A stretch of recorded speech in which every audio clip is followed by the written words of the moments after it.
ఎప్పుడైనా సరే ఏదైనా అకస్మాత్తుగా చూడకూడదు చూసామనుకోండి, ఎలా ఇప్పటికిప్పుడు స్నానం చేయడానికి అవకాశం లేదు, ఎలాగ మరి చాలా దోషభూయిష్టమైన విషయం చూశానే, ఈ పాపం పోవాలంటే అనుకున్నాను అనుకోండి, వెంటనే ఏమిటంటే గరికిని ముట్టుకుంటే చాలు పోతుంది.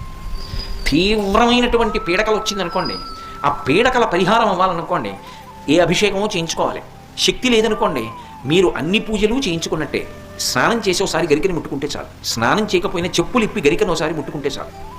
అందుకే శతమూలా శతాంకుర సర్వగం హరతు మే పాపం దుర్వాదు స్వప్ననాశిని.